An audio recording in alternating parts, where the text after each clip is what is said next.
Welcome back. We're wrapping up our discussion as the country begins 3 days of prayer as announced by State House yesterday. And I'm going to get final comments from each of my panelists. I want the Archbishop to be the last that he can summarize this for us. Let's start with you, Steve Ogolla. Your final thought on this and maybe a reflection on some of the feedback that you've heard.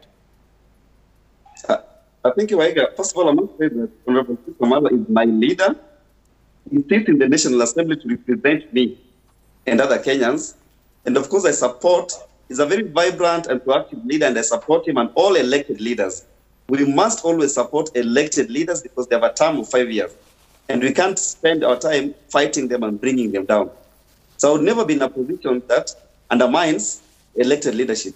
Number two, as a child of God and a born-again Christian, I believe the church is eternally mandated to be involved in politics. How do you call out bad leadership if you're not involved in politics?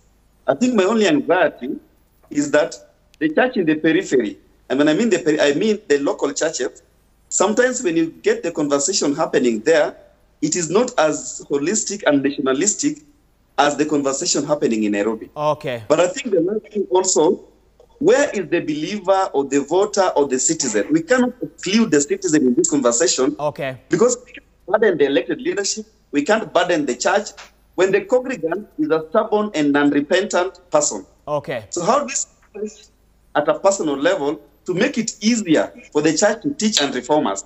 Okay. To make it easier for the politician to do the right thing.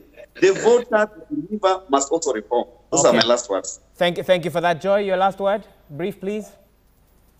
I would be, in a situation like this, I would be very hesitant to insist that the church stay out of politics. But I would instead call on the clergy to be intentional about how they pastor and mentor politicians. Like Steve said, if you're going to speak truth to power, you must have a platform. And if the only time they see your phone call is when you're calling to ask them to come for a harambe, then they will not trust you to listen to you when you want to say something towards what is happening in your life or how you're conducting business. So I would call on the clergy.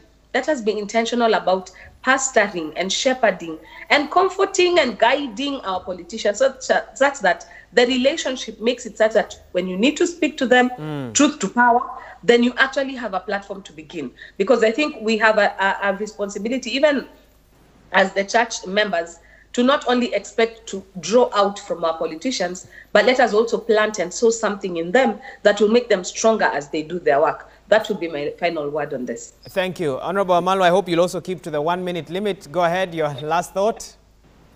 First of all, I want to thank the Almighty God for the fire He has brought me. I believe so much in prayers. I'm where I am because of the prayers. I'm calling upon the church to play a critical role in the governance of this country.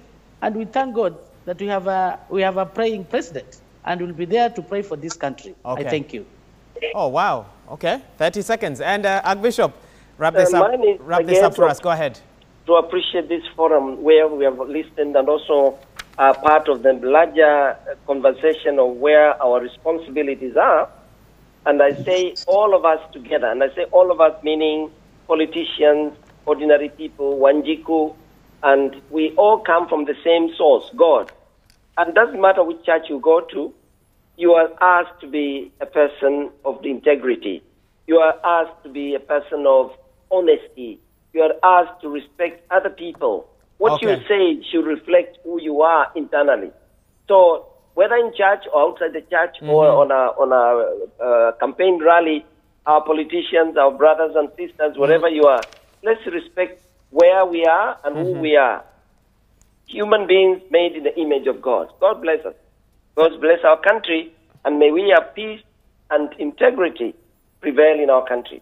Archbishop, thank you so much for wrapping this up for us. That was Archbishop Martin Kivuva, the Mombasa Catholic, heading the Mombasa Catholic Diocese. We've had Joy Mdivo, Executive Director, East African Center for Law and Justice. Chris Wamalwa, MP, Kiminini, thank you. and Steve Ogola, an advocate of the High Court. And of course, thanks so much for the feedback. So many tweets on this particular topic, and clearly we can see that this is something that Kenyans are very passionate about and keen to discuss and engage with or engage about at this time. The role of the church in governance, in the politics of this country. That's why we wrap up this discussion. We take a quick break. When we come back, Willis Raburu will be cooking. The title is What's Cooking with Chebet. You need to find out what that's all about when we come back. You're watching Daybreak. Stay with us. We've got so much more lined up for you. You don't want to go anywhere. We continue shortly.